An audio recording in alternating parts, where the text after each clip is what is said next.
The essay of studies is written by Francis Bacon. Francis Bacon is regarded as the father of English essay. He wrote a book called Essays or Counsels, Civil and Moral. From this book, the essay of studies is taken from. In the essay of studies, he pointed out the advantages of studies. What are the advantages? In his own words, we can see. He says, studies serve for delight, for ornament, and for ability. So, we can look at this meaning of the sentence. He says, studies serve for delight. That means studies will give us happiness or pleasure. When you get this pleasure or when you get this feeling of delight, if you study your favorite book or if you study some interesting story about by your favorite writer, or if you study uh, a beautiful poem, then definitely you will get the feeling of this pleasure or happiness or delight. That is one advantage. The second advantage is that studies serve like an ornament, he says in his own words. How is this possible? When you study, definitely there is certain improvement in your communication skill.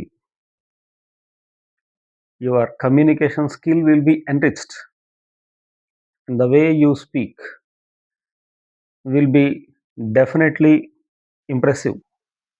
And this can be identified or understood, or it will be received well by the others. So, from this point of view, he says there will be a definite progress in the individual's communication. It is like an ornament, he says. That is the second advantage.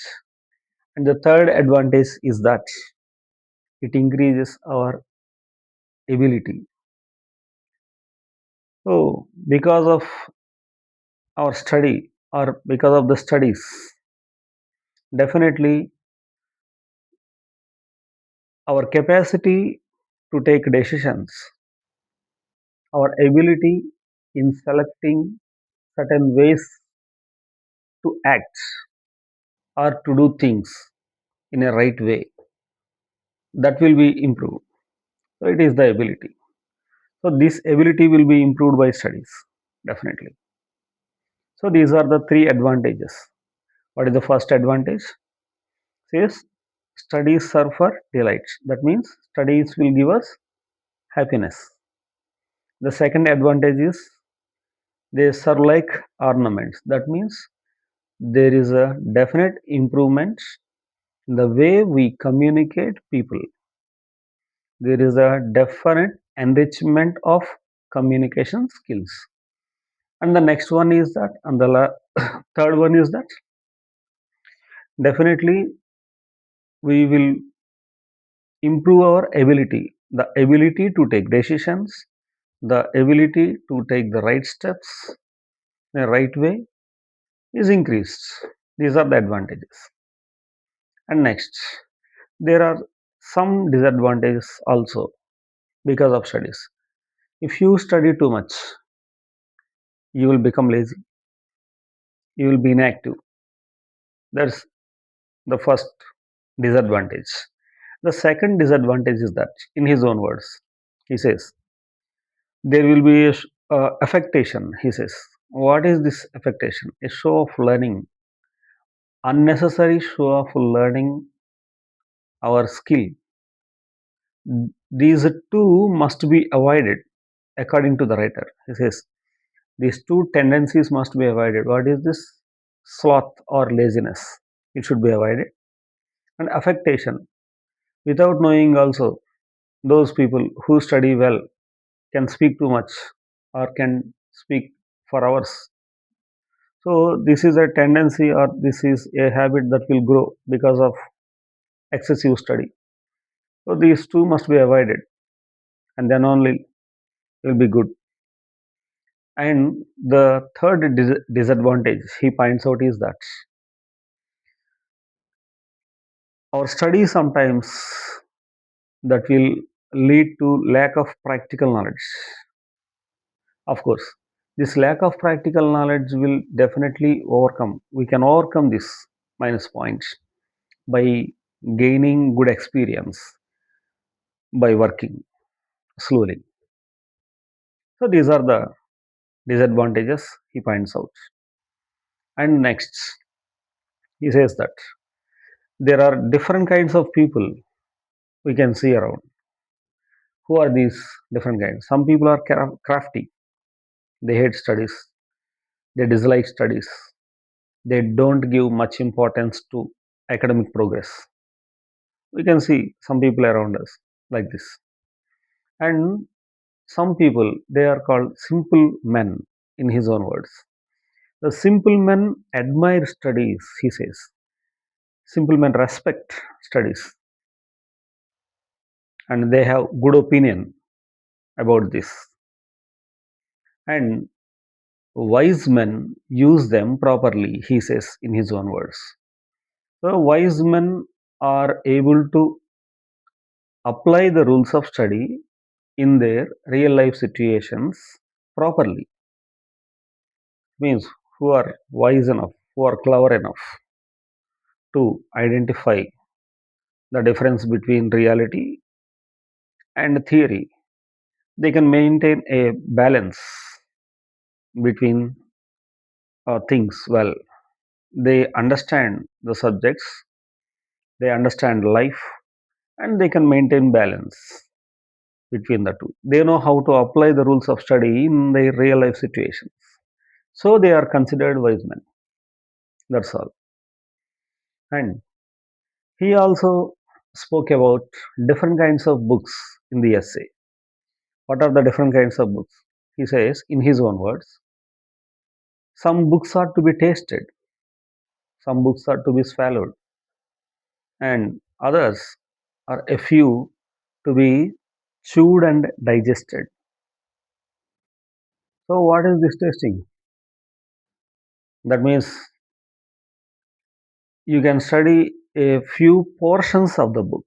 How we taste something, we can take a sample and we can taste it and decide, yes, the whole thing is very good.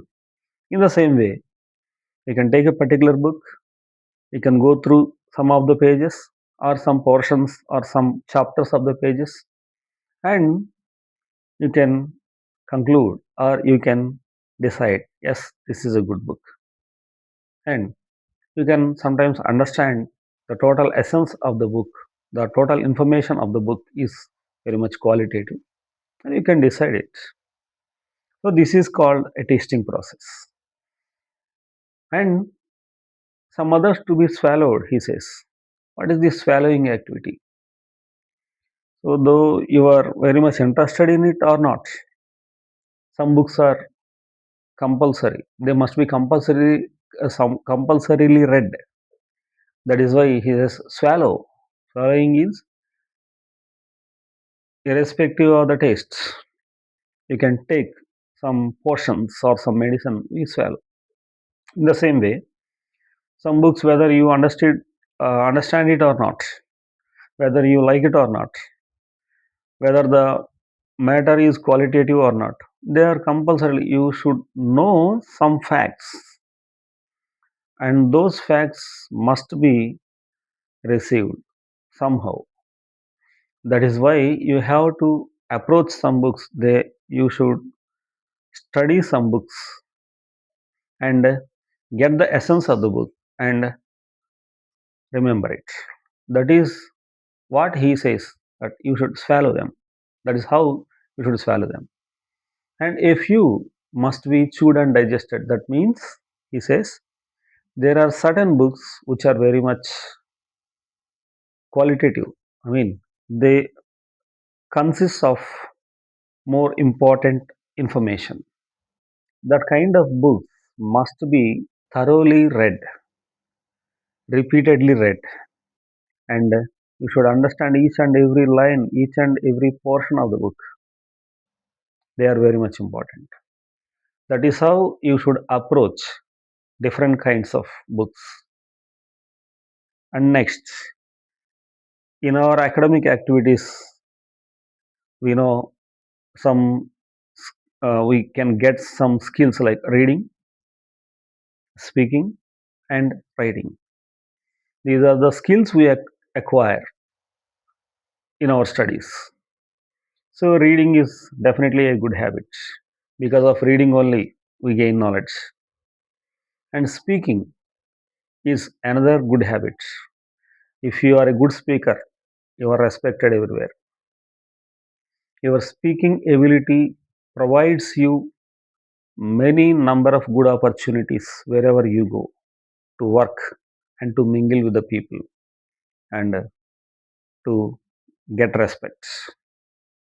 And writing is a special skill that is required, especially to the students uh, who are busy with their academic activities. Finally, at the end of the year, their progress is measured through this form of writing only. So, writing is a special skill that is required by everyone almost. When you are a good writer, if you are good at writing, that means you are able to present qualitative information at a particular time whenever there is a need. So writing is a special skill. These are the three activities, the three skills you can sharpen them during your academic career. So he also focuses on these three skills: reading, speaking, and writing. These skills will be sharpened in our academic career. And next,